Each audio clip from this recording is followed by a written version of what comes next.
नमस्कार, आप देख रहे हैं महाशक्ति एक्सप्रेस न्यूज चैनल। से हम सबको बराबर कर दिया और हमारे लोगों का आह्वान किया कि आप लोग पढ़ो लिखो, आप लोग संगठित हो और अपने हक और अधिकारों के लिए संघर्ष करो। तो हमारे लोगों ने पढ़ने लिखने पर ज़्यादा ध्यान दिया।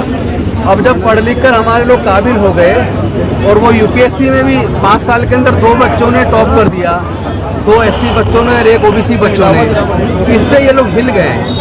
अब ये लोग इसलिए परेशान हैं कि पहले तो हजारों साल तक हमने इनको पढ़ने नहीं दिया, इसलिए इनको वंचित रखा। और जब ये पढ़ लिख गए और इस काबिल हो गए कि अब ये टॉप करने लगे, तो फिर तो एससी, एसटी, ओबीसी और माइनॉरिटी के बच्चे आगे आ जाएंगे और सभी क्षेत्रों में तरक्की करेंगे। तो एक साजिश रची गई है कि अभी अब संविधान के चलते पढ़ने लिखने से वंचित तो नहीं किया जा सकता, लेकिन शिक्षा को महंगा किया जा सकता है जिससे शिक्षा इनसे दूर हो जाए।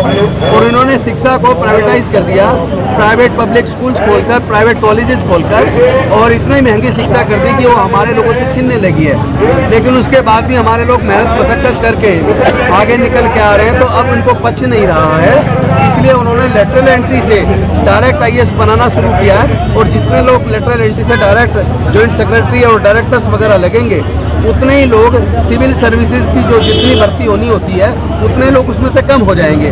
तो ये जो बैकडोर एंट्री है, ये बड़े बड़े पूंजीपतियों के काम को अंजाम देने के लिए उन्होंने अपने लोगों को यहाँ सेट करना शुरू किया है। और सारा मकसद जो है, हमारे देश में जो अनुसूचित जाति, जनजाति, पिछड़ा वर्ग और अल्पसंख्यक समाज के लोग जो पढ़ लिख के आगे आ रहे थे, और जनरल कैटेगरी में भी जो गरीब बच्चे जिनको मौका नहीं था और वो लोग भी पढ़ाई लिखाई की वजह से नौकरी में कंपटीशन में पास करके आ रहे थे, तो इन सब बच्चों को रोकने की साजिश है।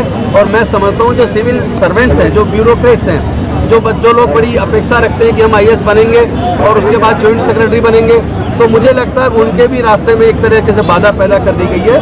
जब डायरेक्ट लेटरल एंट्री से जॉइंट सेक्रेटरी बन जाएंगे, तो फिर प्रमोशन से जो आईएएस धीरे धीरे 20-25 साल में जॉइंट सेक्रेटरी बनते हैं, तो एक तरीके से उनका भी हक अधिकार छीनने वाली बात है। और ये मोदी जी आज ना देश के किसानों के हैं, ना मोदी जी दलितों के हैं, ना पिछड़े वर्ग के हैं। आज एक भी वर्ग ऐसा नहीं है जो इनसे खुश और संतुष्ट हो। और धीरे धीरे अब ये देश के सारे संसाधनों को बेचने लगे। अभी मैं वो पढ़ रहा था अखबार में कि 300 सरकारी संस्थानों को, कंपनियों को ये लोग प्राइवेटाइज करने वाले हैं और केवल 26 या 27 कंपनियां बचेंगी, बाकी सब कोई प्राइवेटाइज करेंगे। लगभग 2 लाख करोड़ रुपए इन्होंने सरकारी संस्थानों को, कंपनियों को बेच के कमाने का लक्ष्य रखा है। ये बहुत ज़्यादा दुर्भाग्यपूर्ण है और मैं समझता हूँ हमारे लोग अपने हक और अधिकार के लिए आंदोलन करेंगे। लेकिन मैं एक निवेदन करता हूँ सभी साथियों से, शांतिपूर्वक तरीके से, जिस तरह डॉक्टर बाबा साहब अम्बेडकर आरक्षण की बात की जाती है और एक तरफ ये सियासत चली जा रही है, क्या कहेंगे? ये मैं समझता हूँ ये जो रिजर्वेशन जो है, ये इसको आप रिप्रेजेंटेशन कहें, ये रिप्रेजेंटेशन हमें पहले इन्होंने कभी देना नहीं चाहा। पहले धर्मशास्त्रों में लिख के हमारे रिप्रेजेंटेशन को रोक के रखा, हजारों साल तक पढ़ने लिखने पर, व्यापार करने पर बंदिश लगा के रखी और प्राकृतिक संसाधनों को नहीं लेने दिया। और आज सब पहले ही 90% चीज़ों पर इनका कब्जा है। जो 10% में कुछ हिस्सा हमें मिल रहा था, अब ये लोग उसको भी रोकना चाहते हैं और ये लोग कंपटीशन भी नहीं करना चाहते। पहले कहते थे मेरिट नहीं है, अब जब हम टॉप करने लगे, अब मेरिट की बात छोड़ के लेटरल एंट्री की बात कर रहे हैं। ये शर्मनाक है और मैं समझता हूँ हमारे लोग इसका जवाब जरूर देंगे।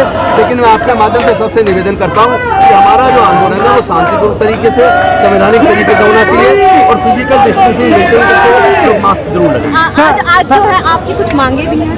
मांग हमारी सीधी सीधी है, तो सरकारी संस्थानों को बेचना बंद करें, लेटरल एंट्री को तुरंत बंद करके और यूपीएससी के थ्रू ही जॉइंट सेक्रेटरीज बनने चाहिए। और प्रोसेस से, प्रमोशन से जैसे जैसे आगे बढ़ते हैं तब जाके कहीं जॉइंट सेक्रेटरी लगते हैं या डायरेक्टर लगते हैं। डायरेक्ट कोई भी सिविल सर्विस करके जॉइंट सेक्रेटरी या फिर डायरेक्टर नहीं लगता, उसको लंबा अनुभव होता है। और ये जो बहाना लगा रहे हैं कि हमें टेक्नोक्रेट की जरूरत है, तो सरकारी संस्थानों में हजारों बहुत well qualified technocrats already available हैं। आप उसको वहाँ से भी ले सकते हैं, आप लोग उनको डेप्यूटेशन पे भी ले सकते हैं। फिर भी अगर आपको कोई लगता है कोई प्रोजेक्ट है जिसके लिए किसी एक्सपर्ट की जरूरत है, तो उसके लिए ऑलरेडी कंसल्ट हायर करने का पूरा प्रावधान है।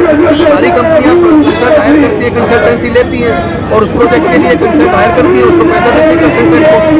वो तो प्रोविजन ऑलरेडी थी, लेटरल एंट्री की जरूरत क्या है? ये सर, आपको क्या लगता है कि ये सरकार आंदोलन करने से इसके कान में जू रहेंगी? मुझे लगता है कि प्रजातंत्र में जनता की ताकत सबसे बड़ी ताकत होती है और मोदी जी अगर ये सोचें कि वो इस आवाज़ को दबा देंगे और जिस तरीके से जैसे बिल्ली को देखकर कबूतर आंख मीच लेता है, इसी तरह मोदी जी की जो सरकार है वो आंख मीच रही है। इन सारे सवालों से आंख मीचने से बचने वाले नहीं है। आज देश का किसान जागरूक हो रहा है, देश का मजदूर जागरूक हो रहा है, देश का युवा जागरूक हो रहा है, देश का स्टूडेंट जागरूक हो रहा है, देश की महिलाएं जागरूक हो रही है, अनुसूचित जाति जनजाति पिछड़े वर्ग के लोग, अल्पसंख्यक वर्ग के लोग जो पहले जागरूक नहीं हुआ करते थे आज वो भी जागरूक हो रहे हैं। और मैं समझता हूँ सब लोग मिलकर मोदी जी को जवाब जरूर देंगे और आने वाला समय इनके लिए उतना अच्छा नहीं रहेगा, राजनीतिक रूप से इनको झेलना पड़ेगा। सर जब से ये सरकार संघर्ष करो, आंदोलन चल रहे हैं, किसान आंदोलन है, छात्र आंदोलन है, दलित आंदोलन है और अब आपका आंदोलन है, तो ये आंदोलन से भयभीत हो रही है या नहीं हो रही है? निश्चित तौर पर हो रही है। जब सरकार दमन करना शुरू कर दे, जब सरकार आंदोलन करने वालों पे झूठे मुकदमे लगाना शुरू कर दे, जब सरकार न्यायिक तरीके से, प्रजातांत्रिक तरीके से, संवैधानिक तरीके से अपनी मांग को उठाने वाले लोगों पर झूठे मुकदमे बनकर रासुका लगाना शुरू कर दे, जिस तरह इस बिटिया के रवि के साथ जो किया गया है, मैं समझता हूँ ये आज धीरे धीरे देश के युवाओं पर, छात्रों पर झूठे मुकदमे बनाकर जिस तरह उनको जेल में डाला जा रहा है, ये सीधा सीधा इसका सीधा ये अर्थ निकलता है कि मोदी जी की सरकार भयभीत हो गई है, घबरा गई है और वो हिटलर शाही कर रही है, वो दमन कर रही है और ये दमन करने से बचने वाले नहीं है। इनको चाहिए कि जनता की मांगों को सुने और उनकी जायज मांगों को तुरंत मान ले। अगर ये सरकार आपकी अभी आंदोलन की बात नहीं मानती तो आंदोलन कहाँ तक कितना विफल होगा? प्रजातंत्र में यही तो तरीका होता है कि प्रेशर ग्रुप के जो सोशल ऑर्गेनाइजेशंस होते हैं या पॉलिटिकल ऑर्गेनाइजेशंस होते हैं या कल्चरल ऑर्गेनाइजेशंस होते हैं, वो अपनी मांग को बुलंद करेंगे, अपनी इस प्रजातांत्रिक तरीके से, संवैधानिक तरीके से अपनी लड़ाई को जारी रखेंगे और हम पूरे देश के अंदर लोगों को जागरूक करेंगे। क्योंकि हो सकता है ये तानाशाह सरकार ना सुने, तो इसका तो एक ही तरीका प्रजातंत्र में जो वोट है, वो वोट लोग इनको ना देके इनको जवाब देंगे।